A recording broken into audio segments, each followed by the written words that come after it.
Assalamualaikum warahmatullahi wabarakatuh. Selamat pagi, Bu Rida dan Pak Arif selaku dosen pengampu mata kuliah pemeriksaan akuntansi 1.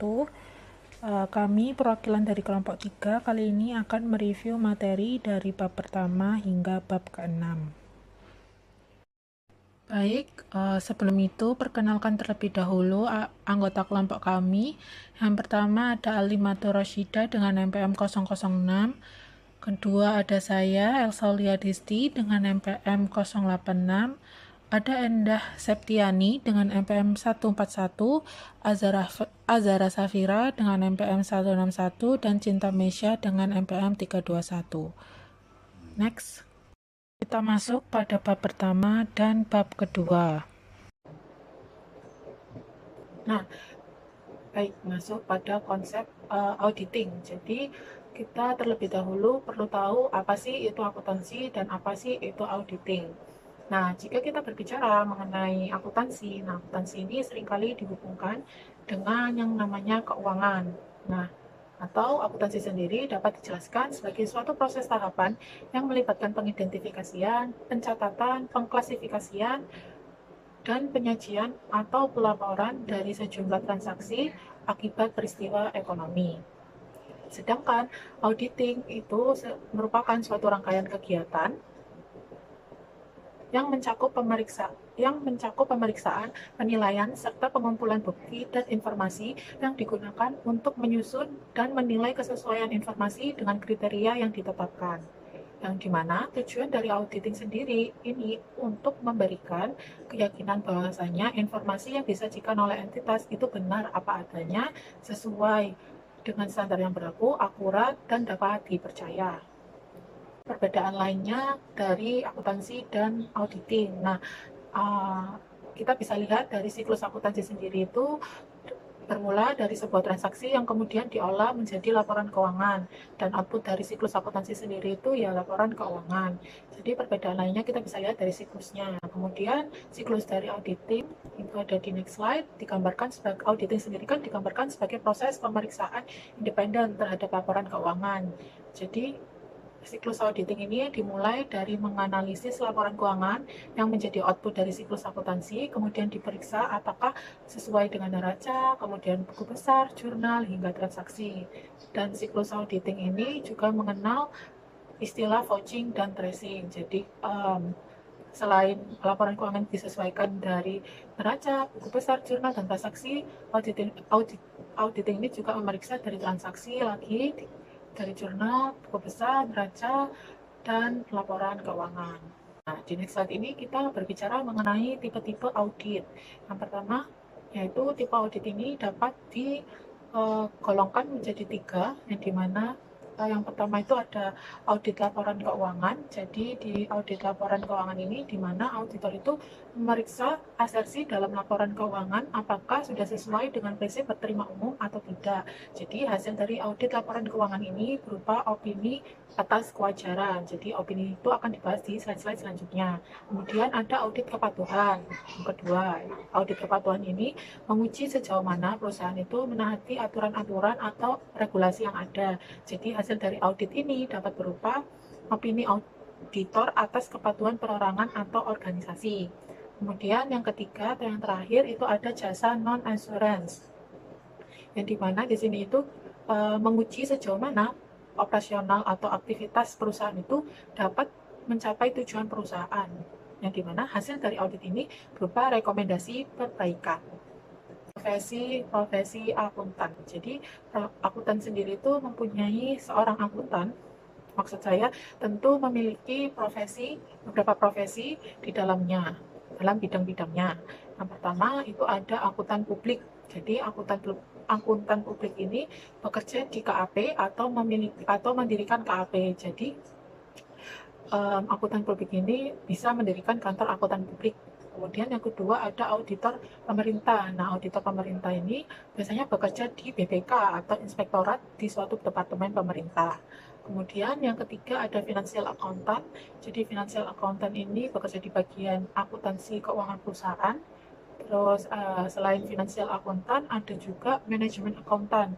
Nah, manajemen accountant ini bekerja di bagian akuntansi manajemen perusahaan.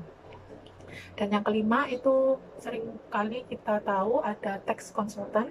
Jadi ini bekerja di bagian perpajakan di suatu perusahaan atau bekerja di DJP juga bisa. Kemudian akuntan pendidik ini bekerja sebagai dosen di PTN maupun di PTS. Selain itu, akuntan pendidik ini juga biasanya dapat menjadi akuntan publik maupun tax consultant dan profesional akuntan publik atau biasanya disebut dengan SPAP. Nah, SPAP sendiri adalah standar yang digunakan oleh akuntan publik yang berisi kodifikasi yang disusun oleh Dewan Standar Profesional Akuntan serta aturan etika dari kompartemen akuntan publik yang terdiri dari 5 standar, yaitu yang pertama ada pernyataan standar auditing atau PSA yang dilengkapi dengan interpretasi pernyataan standar auditing atau IPSA.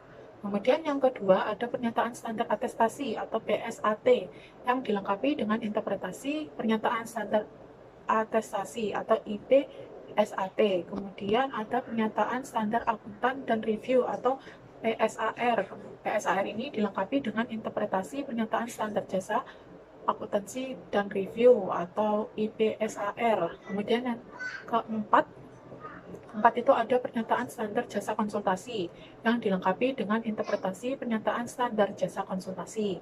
Kemudian yang terakhir itu ada pernyataan standar pengendalian mutu yang dilengkapi dengan interpretasi pernyataan standar pengendalian mutu. Selain itu, Institut Akuntan Publik Indonesia juga menetapkan dan mengesahkan standar auditing yang terdiri dari 10 standar yang dikelompokkan lagi menjadi 3 kelompok besar. Yang pertama itu ada standar umum. Standar umum ini mencakup semua hal yang berhubungan dengan perikatan, independensi dalam sikap mental yang harus dipertahankan oleh si auditor. Kemudian yang kedua itu ada standar pekerjaan lapangan, yang dimana standar ini mencakup pemahaman yang memadai atas rencana audit dan menentukan sifat ketaatan dan pengujian yang akan dilakukan oleh auditor. Kemudian standar pelaporan itu adalah yang ketiga atau yang terakhir, di mana mencakup standar laporan yang harus sesuai dengan standar akuntansi yang berlaku di Indonesia. Undang-Undang Nomor 5 Tahun 2011. Jadi untuk melindungi profesi akuntan publik, maka itu harus ada suatu undang-undang yang mengatur praktek profesi akuntan publik. Undang-Undang Nomor 5 Tahun 2011 ini adalah undang-undang yang mengatur. Jadi undang-undang ini tentang peraturan hukum di Indonesia yang mengatur praktik profesi akuntan publik. Undang-undang ini juga mengatur beberapa hal penting, diantaranya mengenai ruang lingkup jasa akuntan, perizinan akuntan publik, dan kantor akuntan publik, kemudian hak kewajiban, serta larangan bagi akuntan publik dan KAP, kemudian asosiasi profesi akuntan publik, serta komite profesi akuntan publik. Untuk selanjutnya akan dijelaskan oleh teman saya.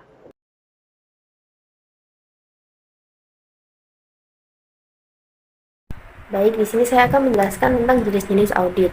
Ada 3 jenis audit. Yang pertama yaitu audit operasional yang mengevaluasi apakah setiap bagian dari prosedur dan metode organisasi telah dilaksanakan secara efisien dan efektif. Contohnya seperti mengevaluasi apakah pemrosesan gaji yang terkomputerisasi untuk perusahaan telah beroperasi secara efektif dan efisien. Selanjutnya ada audit ketaatan yang dilaksanakan untuk menentukan apakah pihak yang diaudit mengikuti prosedur atau aturan tertentu yang ditetapkan oleh otoritas yang lebih tinggi. Sebagai contoh, yaitu menentukan apakah persyaratan bank untuk perpanjangan pinjaman telah terpenuhi. Kemudian yang terakhir adalah audit laporan keuangan yang dilakukan untuk menentukan apakah laporan keuangan telah dinyatakan sesuai dengan kriteria yang telah ditentukan. Contohnya yaitu pengauditan tahunan atas laporan keuangan perusahaan.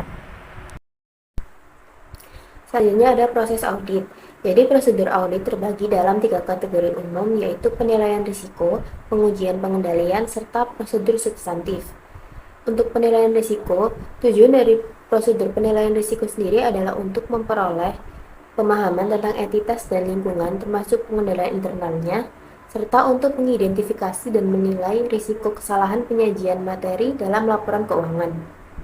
Selanjutnya yaitu pengujian pengendalian. Nah, jika melalui penilaian risiko, auditor sudah dapat memahami bahwa kebijakan dan prosedur pengendalian internal sudah efektif, auditor dapat langsung menilai risiko pengendalian pada tingkat sedang atau rendah. Namun, jika auditor tidak mempunyai bukti yang cukup untuk menyimpulkan bahwa pengendalian operasi secara efektif, auditor harus melaksanakan prosedur audit lebih lanjut, khususnya pengujian pengendalian. Kemudian, prosedur substantif yang mencakup pengujian rincian dan prosedur analitis. Pengujian rincian adalah seperti pengujian yang melihat rincian kelas transaksi dan saldo akun, sedangkan prosedur analitis lebih luas dan memperhatikan hubungan. Selain tiga prosedur umum tersebut, terdapat jenis spesifik proses audit. Yang pertama, inspeksi yang terbagi menjadi dua, yaitu inspeksi fisik aset berwujud dan inspeksi dokumen. Sering dikaitkan dengan inventaris dan uang tunai, tetapi juga berlaku untuk verifikasi surat berharga, wesel tagih, dan properti pabrik serta peralatan. Inspeksi juga dapat digunakan untuk prosedur penilaian risiko, pengujian pengendalian, atau prosedur substantif. Yang kedua ada observasi yang terdiri dari melihat proses atau prosedur yang dilakukan oleh orang lain. Observasi memberikan bukti tentang kinerja suatu proses, namun observasi saja dianggap tidak cukup karena terdapat risiko bahwa personel klien yang terlibat dalam aktivitas akuntansi menyadari kehadiran auditor. Yang ketiga adalah pemeriksaan, yaitu memperoleh informasi tertulis atau lisan dari klien sebagai jawaban atas pertanyaan auditor.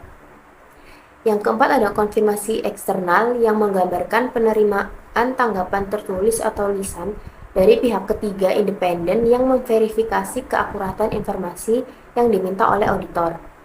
Yang kelima yaitu penghitungan ulang yang melibatkan pemeriksaan ulang perhitungan dan pekerjaan perhitungan yang diselesaikan oleh klien selama periode diaudit. Kemudian yang keenam ada pelaksanaan ulang yang berarti pengujian independen yang dilakukan auditor terhadap prosedur atau pengendalian akuntansi klien yang dilakukan sebagai bagian dari sistem akuntansi dan pengendalian internal entitas. Nah, jika perhitungan ulang melibatkan pengecekan ulang suatu perhitungan, maka kinerja ulang melibatkan pemeriksaan prosedur-prosedur lain. Kemudian yang terakhir ada prosedur analitis, yang terdiri dari evaluasi informasi keuangan melalui hubungan yang masuk akal antara data keuangan dan non-keuangan. Baik, kemudian ada laporan audit atau opini audit. Ada 4 jenis dari laporan audit. Yang pertama yaitu unqualified opinion atau opini wajar tanpa pengecualian, di mana opini ini dianggap sebagai laporan yang bersih. Opini ini tidak memiliki komentar negatif apapun, termasuk penolakan apapun tentang klausul atau proses audit. Jadi jenis laporan ini menunjukkan bahwa auditor sudah puas dengan pelaporan keuangan perusahaan. Yang kedua ada qualified opinion atau opini wajar dengan pengecualian. Jadi ketika auditor tidak yakin tentang suatu proses atau transaksi tertentu yang mencegah mereka mengeluarkan laporan wajar tanpa pengecualian, auditor dapat memilih untuk mengeluarkan opini wajar dengan pengecualian. Kemudian ada disclaimer opinion, di mana ketika seorang auditor mengeluarkan laporan disclaimer, mereka lebih memilih untuk tidak memberikan pendapat sama sekali terkait dengan laporan keuangan yang diaudit. Beberapa alasan mengapa auditor mengeluarkan opini ini adalah karena mereka merasa perusahaan membatasi kemampuan mereka untuk melakukan audit secara menyeluruh dan mereka tidak dapat memperoleh penjelasan dari pertanyaan yang mereka ajukan. Kemudian terakhir ada adverse opinion atau opini tidak wajar atau yang merugikan. Nah, di sini adalah laporan yang dikeluarkan ketika auditor sama sekali tidak puas dengan laporan keuangan atau auditor menemukan tingkat salah saji dan penyimpangan material yang tinggi sehingga dapat menciptakan situasi di mana investor dan pemerintah akan tidak mempercayai laporan keuangan perusahaan. Jadi auditor dapat mengeluarkan opini tidak wajar atau merugikan.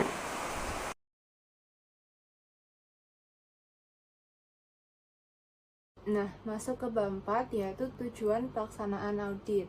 Nah, menurut Ikatan Angkutan Indonesia, tujuan audit atas laporan keuangan oleh auditor independen pada umumnya adalah untuk menyatakan pendapat tentang kewajaran dalam semua hal yang berkaitan dengan material, posisi keuangan, hasil usaha, perubahan ekuitas, dan arus kas sesuai dengan prinsip akuntansi yang berlaku umum di Indonesia.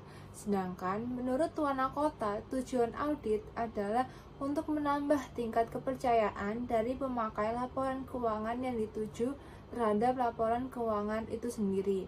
Tujuan itu dicapai dengan pemberian opini oleh auditor mengenai apakah laporan keuangan disusun dalam segala hal yang material sesuai dengan kerangka pelaporan keuangan yang berlaku. Selanjutnya, tanggung jawab manajemen dan auditor. Nah, tanggung jawab manajemen yaitu yang pertama, menerapkan kebijakan akuntansi sesuai standar yang berlaku. Yang kedua, yaitu membangun dan memelihara serta mengevaluasi pengendalian internal. Yang ketiga, yaitu menyajikan laporan keuangan yang wajar. Nah, sedangkan tanggung jawab auditor itu yaitu yang pertama, mendeteksi kesalahan atau salah saji material. Nah, auditor itu bertanggung jawab untuk mendeteksi kesalahan material pada laporan keuangan yang dapat memiliki dampak signifikan. Dalam konteks ini, auditor itu ngelakuin pemeriksaan kayak kesalahan perhitungan, kesalahan penerapan akuntansi, serta kesalahan dalam pengelompokan dan penjelasan. Fokusnya adalah memastikan keakuratan dan kewajaran pada informasi keuangan yang disajikan. Yang kedua ada mendeteksi penipuan dan kecurangan. Nah, auditor melakukan pemeriksaan teliti terhadap transaksi, bukti, dan catatan keuangan untuk mengidentifikasi potensi adanya penipuan atau kecurangan. Hal ini penting untuk menjaga kepercayaan publik dan pemangku kepentingan terhadap informasi keuangan. Yang ketiga yaitu mendeteksi kelemahan dalam pengendalian internal. Di sini auditor itu bertanggung jawab untuk mendeteksi kelemahan dalam sistem pengendalian internal. Meskipun perbaikan tanggung jawab manajemen, nah auditor itu hanya memberikan informasi kepada manajemen tentang kelemahan yang dapat mempengaruhi efektivitas pengendalian. Yang keempat, ada memberikan keyakinan yang memadai atau reasonable assurance. Nah, auditor itu bertanggung jawab untuk merencanakan dan melaksanakan audit untuk memperoleh keyakinan bahwa laporan keuangan itu terbebas dari salah saji material. Laporan auditor yang berisi tentang pendapat auditor atas laporan keuangan didasarkan pada konsep yang memadai. Nah, di sini auditor itu memberikan keyakinan, bukan memberikan jaminan atas akurasinya terhadap laporan keuangan. Prinsip dasar etika profesi. Nah, seorang auditor yang memiliki komitmen pada profesi akan melakukan pekerjaan audit sesuai dengan kode etik profesi akuntan publik dan standar auditing. Yang pertama ada prinsip integritas. Nah, prinsip ini mewajibkan setiap praktisi untuk tegas, jujur, dan adil dalam hubungan profesional dan hubungan bisnisnya. Nah, praktisi ini tuh nggak boleh berkaitan dalam laporan atau informasi lainnya yang diyakini terdapat kesalahan yang material, pernyataan yang atau informasi yang diberikan secara tidak hati-hati, atau penghilangan informasi yang dapat menyesatkan yang seharusnya itu diungkapkan. Nah, yang kedua ada prinsip objektivitas. Nah, prinsip objektivitas ini mengharuskan praktisi untuk tidak membiarkan subjektivitasnya atau pengaruh yang tidak layak dari pihak-pihak lain untuk mempengaruhi pertimbangan profesionalnya. Nah, praktisi itu sangat mungkin dihadapkan pada situasi yang dapat mengurangi objektivitasnya karena beragamnya situasi. Setiap praktisi juga harus menghindari setiap hubungan yang bersifat subjektif untuk menghindari kejadian yang tidak diinginkan atau untuk menghindari pertimbangan profesionalnya. Yang ketiga adalah prinsip kompetensi serta sikap kecermatan dan kehati-hatian. Nah, profesional prinsip kompetensi serta sikap kecermatan dan kehati-hatian profesional ini mewajibkan setiap praktisi untuk memelihara pengetahuan dan keahlian profesional yang dibutuhkan untuk menjamin pemberian jasa profesional yang kompeten pada klien atau pemberi kerja, dan juga menggunakan profesionalnya dengan seksama sesuai dengan standar profesi dan kode etik yang berlaku. Yang ketiga, setiap praktisi wajib memelihara pengetahuan dan keahlian profesionalnya pada suatu tingkatan yang dipersyaratkan secara berkesinambungan sehingga pemberi kerja itu menerima jasa profesional yang diberikan secara kompeten berdasarkan perkembangan dalam praktik dan perundang-undangan. Nah, setiap praktisi itu harus bertindak profesional dan sesuai standar profesi dan kode etik profesi yang berlaku dalam memberikan jasa profesionalnya. Nah, lanjut yaitu yang keempat, prinsip kerahasiaan. Setiap praktisi itu wajib untuk menjaga kerahasiaan informasi yang diperoleh sebagai hasil dari hubungan profesionalnya, serta tidak boleh mengungkapkan informasi tersebut kepada pihak ketiga tanpa persetujuan klien. Nah, kecuali jika terdapat kewajiban untuk mengungkapkan sesuai dengan ketentuan hukum atau peraturan lainnya yang berlaku. Informasi rahasia yang diperoleh dari hubungan profesional dan bisnis tidak boleh digunakan oleh praktisi untuk keuntungan pribadi atau pihak ketiga. Yang terakhir yaitu prinsip perilaku profesional. Nah, setiap praktisi wajib mematuhi hukum dan peraturan yang berlaku dan harus menghindari semua tindakan yang dapat mendiskreditkan profesi. Yang terakhir ada asersi manajemen. Nah, asersi merupakan representasi manajemen yang berupa pernyataan tersirat atau tersurat atas kewajaran transaksi dan akun terkait yang akan diungkapkan dalam laporan keuangan. Nah, asersi manajemen sendiri digolongkan menjadi 3. Yang pertama, asersi tentang kelas transaksi dan peristiwa. Yang kedua, tentang saldo akun. Dan yang ketiga, tentang penyajian dan pengungkapan. Yang pertama, yaitu tentang kelas transaksi dan peristiwa. Itu dibagi menjadi beberapa bagian. Yang pertama, yaitu keterjadian. Nah, transaksi dan peristiwa yang dicatat itu telah terjadi dan bersangkutan dengan entitas tersebut. Yang kedua yaitu kelengkapan. Semua transaksi dan peristiwa yang harus dicatat itu telah tercatat. Yang ketiga, keakuratan. Jumlah dan data lain yang bersangkutan dengan transaksi dan peristiwa yang dicatat telah dicatat dengan benar. Yang keempat yaitu klasifikasi. Transaksi dan peristiwa telah dicatat dalam akun yang tepat. Yang 5 yaitu cut off. Transaksi dan peristiwa telah dicatat dalam periode akuntansi yang benar. Selanjutnya yaitu tentang asersi saldo akun.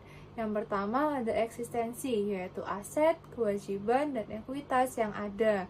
Yang kedua ada kelengkapan, yaitu semua aset, kewajiban, dan kepentingan ekuitas yang harus dicatat telah dicatat. Yang ketiga ada penilaian dan alokasi, yaitu aset, kewajiban, dan kepentingan ekuitas dimasukkan dalam laporan keuangan pada jumlah yang tepat dan setiap hasil penyesuaian penilaian dicatat dengan tepat. Yang ketiga ada tentang penyajian dan pengungkapan. Yang pertama ada keterjadian dan hak serta kewajiban. Peristiwa dan transaksi yang diungkapkan telah terjadi dan bersangkutan dengan entitas itu. Yang kedua ada kelengkapan, yaitu semua pengungkapan yang harus dimasukkan dalam laporan keuangan telah dicantumkan. Yang ketiga, keakuratan dan penilaian. Informasi keuangan dan yang lain telah diungkapkan secara tepat dan pada jumlah yang tepat. Yang terakhir yaitu klasifikasi dan dapat dipahami. Informasi keuangan dan yang lain telah disajikan dan diuraikan secara tepat, serta pengungkapan telah dinyatakan dengan jelas. Nah, persamaan dari ketiga golongan tersebut terletak pada hak dan kewajibannya, yaitu entitas itu memegang hak atau kendali atas aset dan kewajiban merupakan kewajiban entitas itu.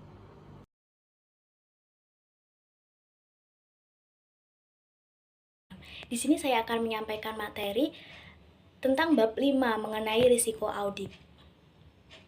Nah, risiko audit sendiri itu merupakan suatu kemungkinan yang terjadi di saat auditor memberikan opini yang tidak tepat terkait dengan laporan keuangan suatu entitas yang mencangkup kegagalan auditor dalam mengidentifikasi kesalahan material atau memberikan opini yang tidak sesuai dengan sebenarnya.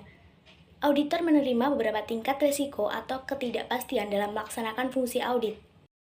Sebagai contoh, auditor mengakui ketidakpastian yang melekat tentang ketepatan bukti, ketidakpastian tentang keefektifan pengendalian internal klien, serta ketidakpastian tentang apakah laporan keuangan disajikan secara wajar ketika audit selesai dilakukan. Auditor yang efektif akan mengakui bahwa memang ada risiko dan akan menangani risiko tersebut dengan cara yang tepat. Auditor menangani risiko dalam merencanakan pengumpulan bukti audit, terutama dengan menerapkan model risiko audit. Model risiko audit membantu auditor memutuskan seberapa banyak dan jenis bukti apa yang harus dikumpulkan dalam setiap siklusnya.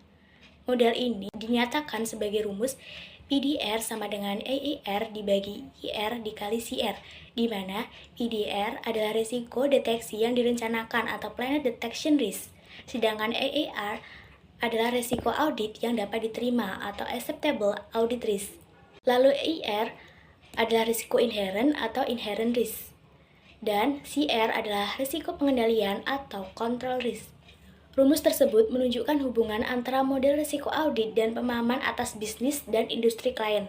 Auditor menggunakan model risiko audit untuk mengidentifikasi lebih jauh salah saji yang potensial dalam laporan keuangan secara keseluruhan, serta tingkat tujuan audit untuk saldo akun khusus, kelas transaksi, dan pengungkapan di mana salah saji paling mungkin terjadi.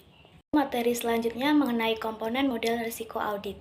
Masing-masing dari keempat risiko dalam model risiko audit cukup penting untuk dibahas secara terperinci.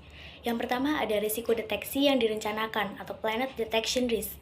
Adalah risiko bahwa bukti audit untuk suatu tujuan audit akan gagal mendeteksi salah saji yang melebihi materialitas kinerja. Ada dua hal penting yang harus diketahui tentang risiko deteksi yang direncanakan. Yang pertama, risiko deteksi yang direncanakan tergantung pada 3 faktor lain dalam model risiko audit.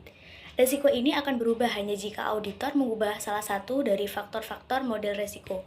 Yang kedua, risiko deteksi yang direncanakan menentukan jumlah bukti substantif yang direncanakan akan dikumpulkan auditor yang besarnya berlawanan dengan risiko deteksi yang direncanakan. Jika risiko deteksi yang direncanakan dikurangi, auditor harus mengumpulkan lebih banyak bukti untuk mencapai rencana pengurangan risiko itu. Yang kedua ada risiko inherent. Risiko ini mengukur penilaian auditor atas kerentanan asersi salah saji yang material. Sebelum memperhitungkan keefektifan pengendalian internal, jika auditor menyimpulkan bahwa kemungkinan besar akan ada salah saji dengan mengabaikan pengendalian internal, auditor akan menyimpulkan bahwa risiko inherent adalah tinggi. Pengendalian internal diabaikan dalam penetapan risiko inherent karena pengendalian internal ini diperhitungkan secara terpisah dalam model risiko audit sebagai risiko pengendalian. Yang ketiga ada risiko pengendalian atau control risk. Risiko ini mengukur penilaian auditor mengenai risiko bahwa salah saji yang material akan terjadi dalam suatu asersi dan tidak dapat dicegah atau terdeteksi secara tepat waktu oleh pengendalian internal klien. Asumsikan auditor menyimpulkan bahwa pengendalian internal sama sekali tidak efektif untuk mencegah atau mendeteksi salah saji. Standar auditing menyebutkan kombinasi risiko inherent dan risiko pengendalian ini, risiko salah saji yang material. Auditor dapat menghubungkan penilaian atas risiko salah saji yang material atau dapat juga menilai risiko inherent dan risiko pengendalian secara terpisah.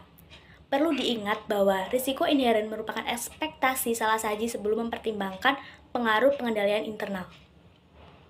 Lalu yang keempat ada risiko audit yang dapat diterima atau Acceptable Audit Risk. Adalah ukuran kesediaan auditor untuk menerima bahwa laporan keuangan mungkin mengandung salah saji yang material setelah audit selesai, dan pendapat wajar tanpa pengecualian telah dikeluarkan. Apabila auditor memutuskan risiko audit yang dapat diterima lebih rendah, auditor ingin lebih yakin bahwa laporan keuangan tidak disalah-sajikan secara material. Materi selanjutnya terkait menilai risiko audit yang dapat diterima. Auditor harus memutuskan risiko audit yang dapat diterima dengan tepat bagi suatu audit selama perencanaan audit. Dapat diyakini bahwa risiko audit yang dapat diterima yang cukup rendah memang selalu diinginkan, tetapi dalam beberapa situasi bahkan diperlukan risiko yang jauh lebih rendah karena faktor-faktor risiko penugasan. Dari faktor-faktor tersebut hanya 3 yang akan dibahas. Yang pertama, derajat ketergantungan pemakaian eksternal pada laporan keuangan. Ada beberapa faktor yang merupakan indikator yang baik mengenai derajat ketergantungan pemakaian eksternal pada laporan keuangan. Yang pertama ada ukuran klien. Secara umum, semakin besar operasi klien, semakin luas pemakaian laporan keuangannya. Ukuran klien yang diukur menurut total aktiva atau total pendapatan akan mempengaruhi risiko audit yang dapat diterima. Lalu yang kedua, distribusi kepemilikan. Laporan keuangan perusahaan terbuka umumnya diandalkan oleh lebih banyak pemakai ketimbang laporan keuangan perusahaan tertutup. Lalu yang ketiga, sifat dan jumlah kewajiban.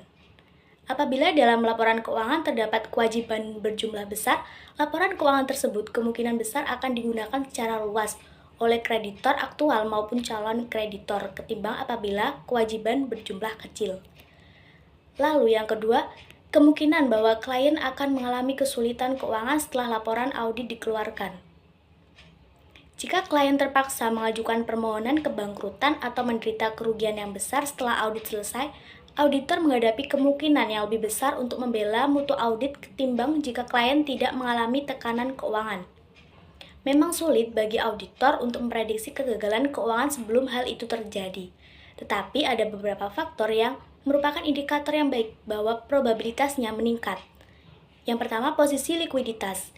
Jika klien terus mengalami kekurangan kas serta modal kerja, hal ini mengindikasikan ada masalah dalam membayar tagihan di masa depan.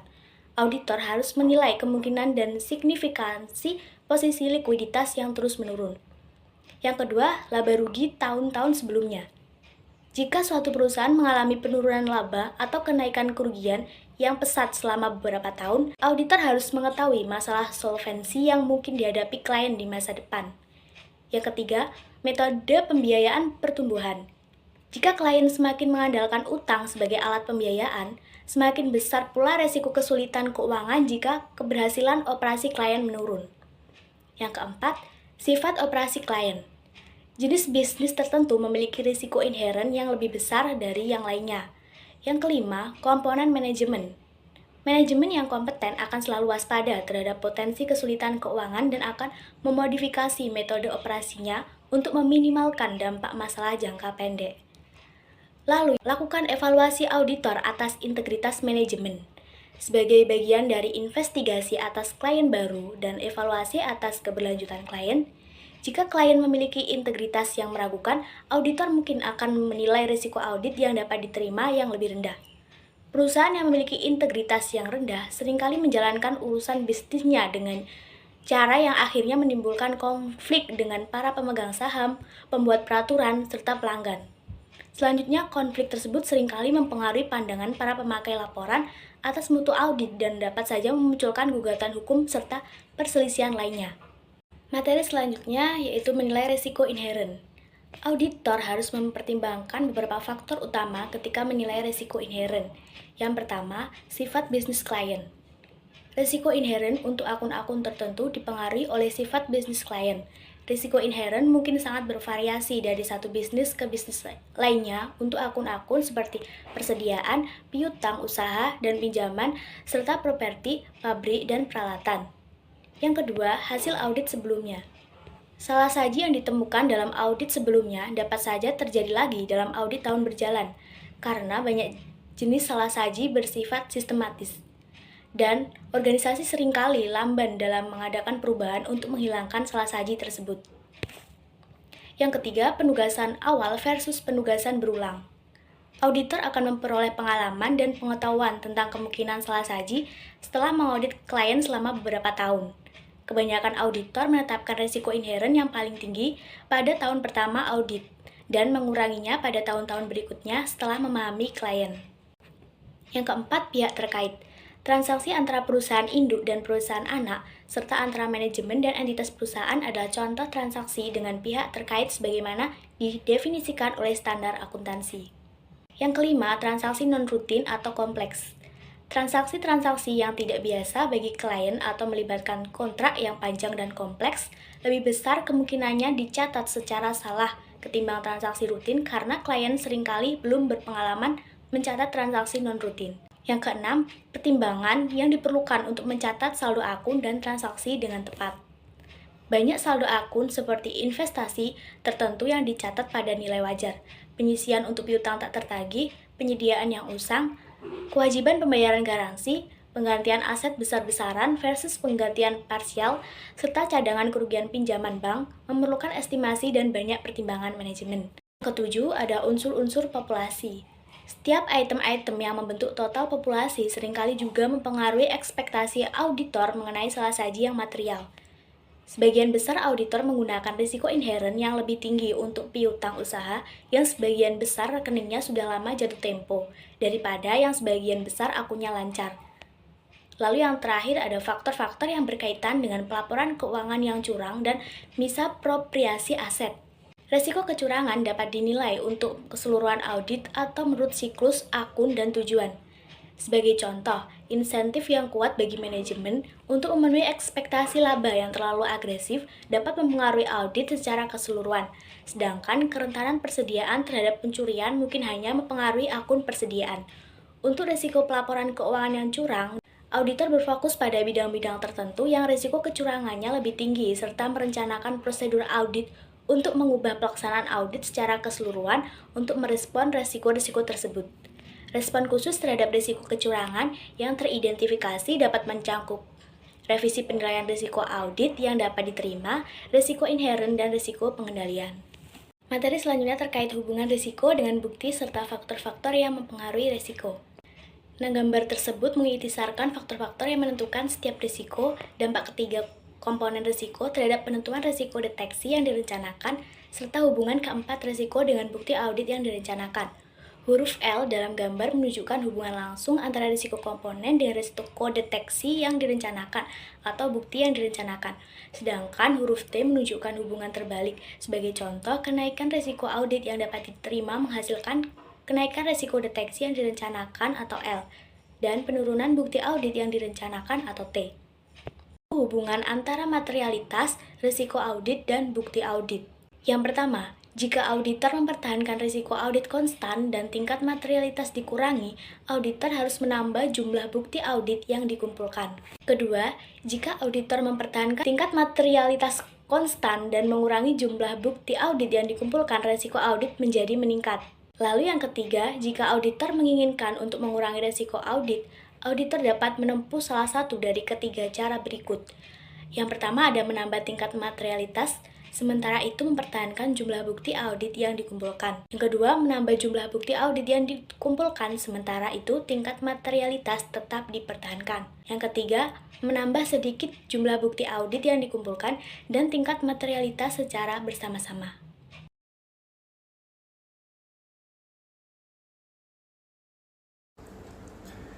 Saya Cinta Meisya dengan akhiran NPM321 akan menjelaskan materi bab 6 yaitu resiko kecurangan dalam pelaporan keuangan, di mana jenis-jenis kecurangan sendiri menurut fraud. Yang pertama yaitu ada penyimpangan aset atau aset misappropriation, di mana contohnya seperti penggelapan uang, penyalahgunaan aset, lalu kemudian adanya penipuan. Dan juga yang kedua adanya pernyataan palsu atau salahnya pernyataan, di mana fraudulent statement, atau bisa dibilang seperti manipulasi dalam laporan keuangan, penipuan asuransi, dan juga penipuan investasi sendiri. Yang ketiga adanya korupsi atau corruption, yaitu seperti suap, pemerasan, dan nepotisme. Dan kecurangan-kecurangan lainnya seperti pencurian data, penipuan cyber, kecurangan dalam ujian. Di mana dalam pencegahan kecurangan tersebut yaitu yang pertama kita membuat kebijakan dan prosedur yang jelas, dan yang kedua melakukan pelatihan karyawan, yang ketiga membuat sistem kontrol internal yang kuat, dan yang keempat melakukan audit internal secara berkala. Untuk slide selanjutnya adanya penilaian resiko kecurangan, di mana penilaian resiko kecurangan ini, fraud risk assessment, adalah proses proaktif untuk mengidentifikasi dan juga mengatasi kerentanan organisasi terhadap kecurangannya. Dan juga kecurangan ini bisa dilakukan oleh pihak internal maupun eksternal sendiri. Tujuan penilaian resiko kecurangan sendiri yaitu untuk mengidentifikasi area yang rentan terhadap kecurangan, lalu juga meningkatkan efektivitas pengendalian internal. Untuk langkah-langkahnya sendiri pada penilaian risiko kecurangan yaitu yang pertama ada penetapan konteks risiko, yang kedua ada identifikasi risiko, ketiga analisis risiko, keempat evaluasi pengendalian, dan yang kelima pengembangan terhadap rekomendasinya. Metode pada penilaian risiko kecurangan sendiri yaitu yang pertama melakukannya kuesioner, lalu wawancara, kemudian analisis data, dan juga benchmarking yang digunakan untuk membandingkan resiko kecurangan organisasi dengan organisasi yang lain.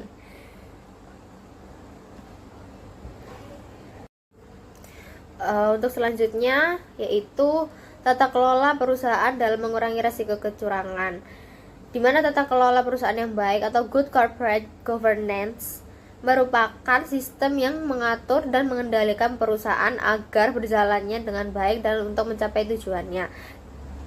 Good corporate governance sendiri yang baik dapat membantu mengurangi resiko kecurangan dalam perusahaan dengan beberapa cara, yaitu yang pertama meningkatkan transparansi dan juga akuntabilitas.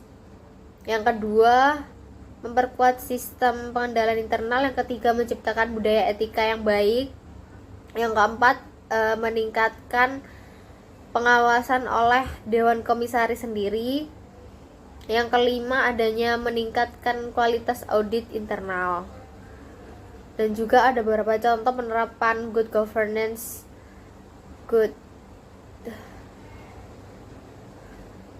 corporate governance sendiri, yaitu seperti memiliki kode etik yang jelas dan tegas, dan juga melakukan pelatihan anti kecurangan untuk karyawannya, memiliki komite auditnya yang independen dan serta efektif. Untuk selanjutnya, slide selanjutnya yaitu respon terhadap resiko kecurangan sendiri. Terdapat beberapa langkah yang dapat diambil untuk merespon resiko kecurangan tersebut, seperti adanya pencegahan terhadap membangun budaya anti kecurangan, dan juga melakukan deteksi terhadap audit internalnya. Kemudian investigasi yang menyeluruh seperti mengumpulkan bukti dan juga menentukan siapa yang terlibat jika ada yang terbukti dicurigai atas kecurangannya. Kemudian melibatkan pihak yang berwenang tersebut. Untuk selanjutnya ada tindak lanjut seperti menerapkan kedisiplinan kepada pelakunya, memperbaiki sistem dan prosedurnya, dan juga memberikan edukasi kepada karyawan. Untuk selanjutnya yaitu tanggung jawab ketika munculnya kecurigaan atas adanya kecurangan. Yang pertama, seperti individu yang mencurigai adanya kecurangan ini harus melaporkan kecurigaannya, terus menjaga kerahasiaannya, bekerja sama dengan investigatornya, dan juga untuk selanjutnya pihak yang menerima laporan kecurigaan tersebut melakukan investigasi, menindaklanjuti hasil investigasinya, dan juga melindungi pelapornya. Dan selanjutnya seperti manajemen, di mana menciptakan budaya anti kecurangan tersebut, dan juga menerapkan sistem kontrol internal yang kuat, dan yang terakhir memberikan sanksi yang tegas kepada pelaku kecurangan yang untuk memberikan efek jerah untuk mencegah terjadinya kecurangan di masa kedepannya.